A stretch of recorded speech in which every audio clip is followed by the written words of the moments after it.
o'clock, a deadly crash shut down I-10 overnight into this morning. DPS says 2 cars collided on the freeway near Elliott.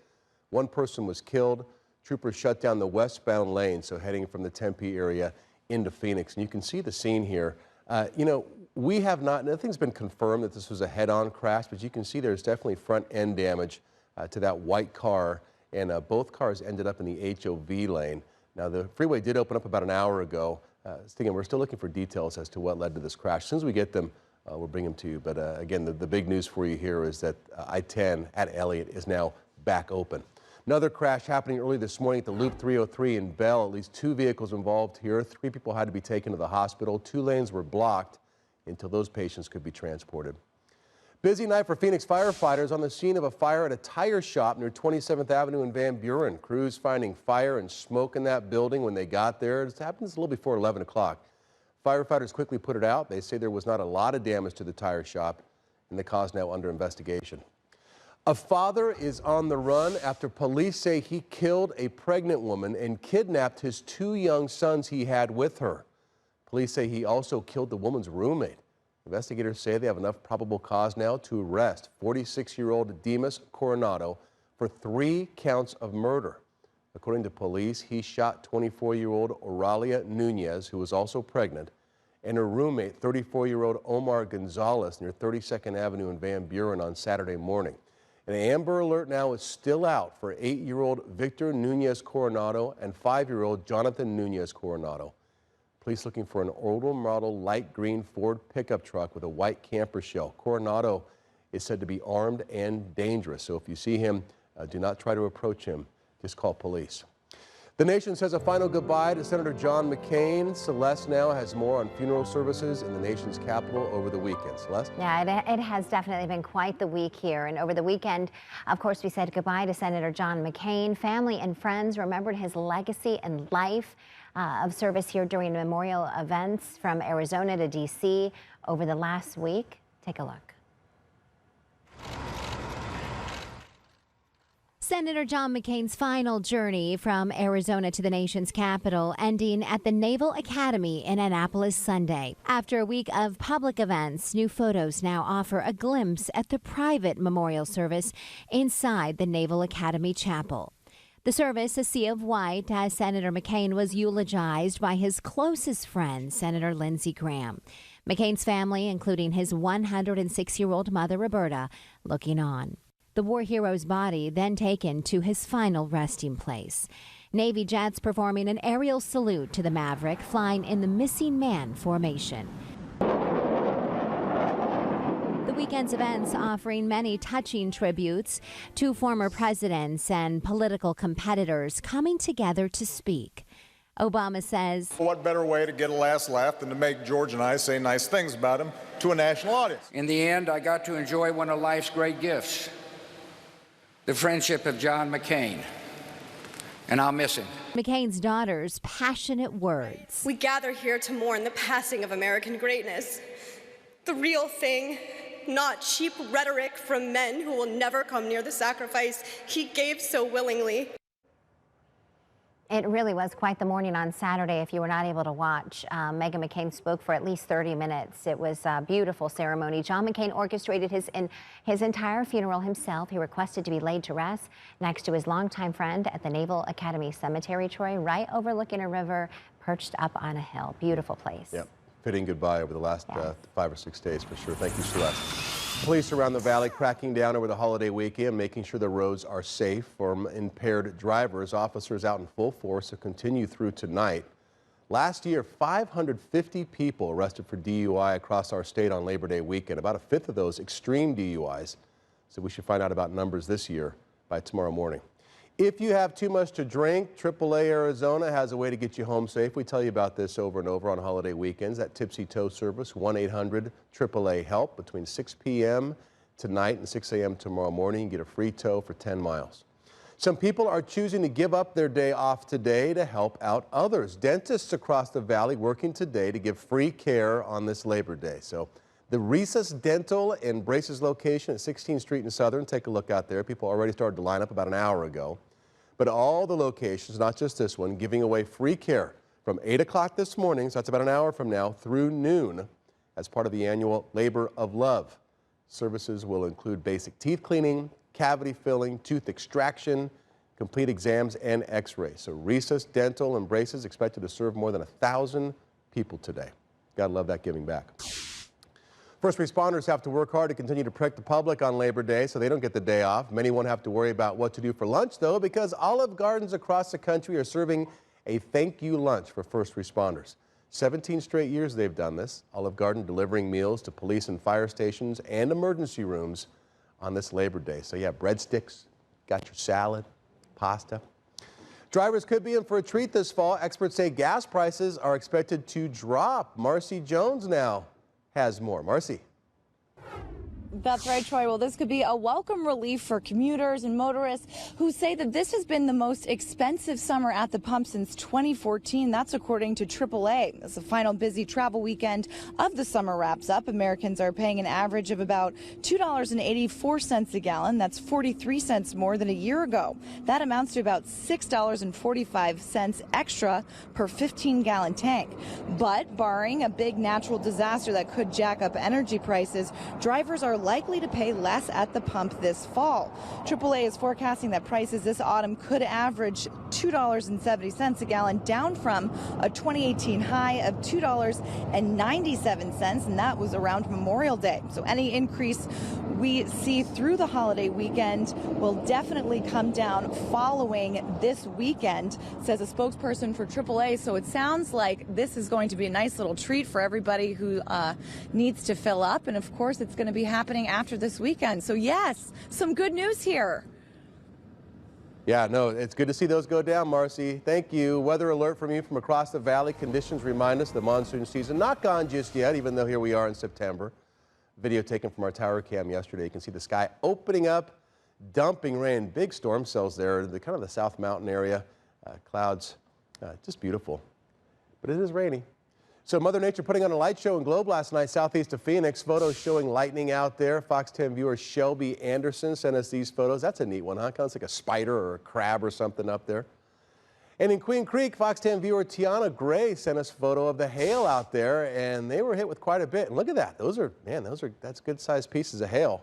You see by the hand down there in the right part of your screen, falling from the sky. So Labor Day across the country, known as the end of the summer season, but we're not quite done with our summer yet or our monsoon. Meteorologists say even though we're seeing a little bit of a break from the weather, it has been drier, except for what we just showed you there from last night. We are not in the clear yet. They say we could see more activity if we get moisture from tropical storms near Mexico. They also say the monsoon has really been busy this year. We keep an average of all the rain gauges around the valley, and it's at the highest level, our second highest level since 1990. So yes, it's been busier. Right, but you know, unfortunately, we are still under serious drought conditions.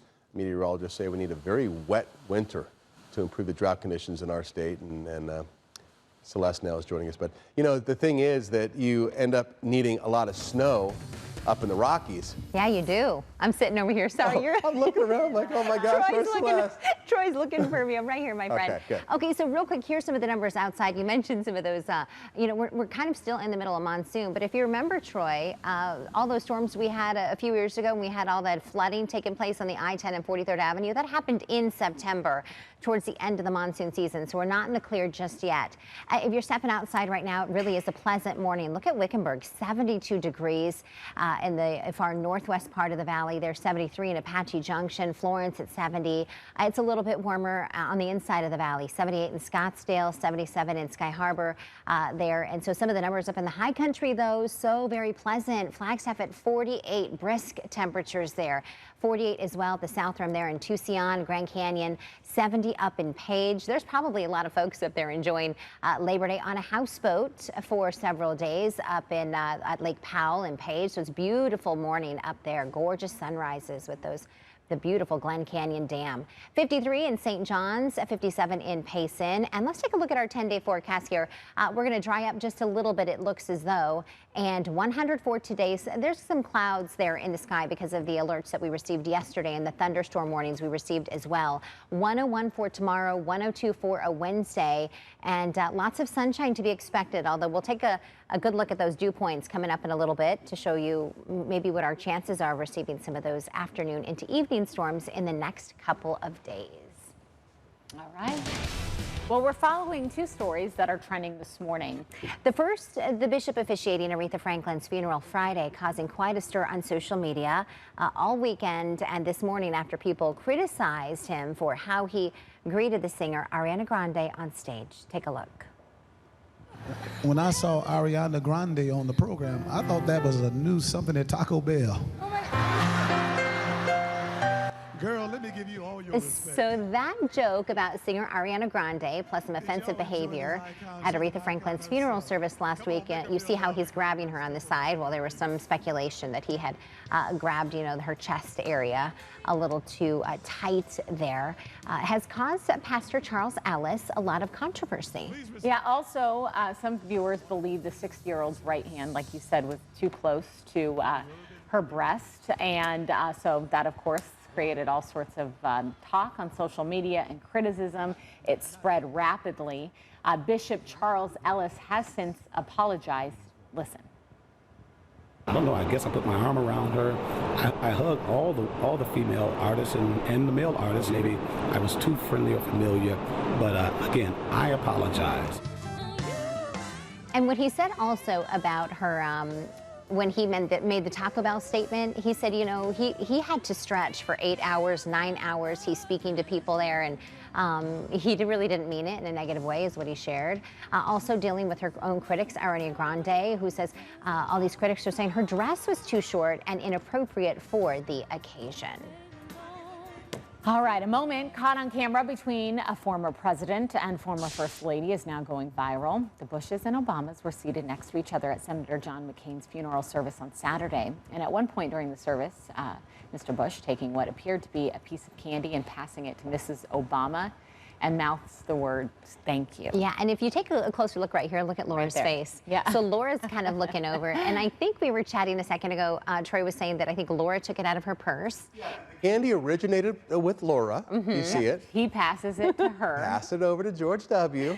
Yes, and then pass it on over but to... isn't this a sign of the times that this is such a big deal that, oh my gosh, he gave her a piece of candy? What kind of candy do you think it was, like a Jolly Rancher? I'm thinking, I hope it was wrapped. I hope it was wrapped. Yeah. Not a Tic Tac out of her purse or that was floating Lifesaver. around there somewhere with some fur on it, purslane. some tissue stuff on it. Coming from the First Lady Laura Bush, though, don't you think you'd take it anyway? You're like, okay, I'll take it. Yeah, I bet it was wrapped. Mm-hmm. All right. Troy? Okay, so the death of Senator John McCain means there is an open Senate seat. And now that he's been laid to rest, all eyes are going to Governor Ducey, who has to make that decision. And we're understanding it could come very soon. The mystery right now is, who will he select? Ty Brennan live from the Capitol. I think the only thing he has to deal with at this point, Ty, besides any political fallout and making sure he gets the right person, is they have to be a Republican, right? So what other clues do we have, Ty?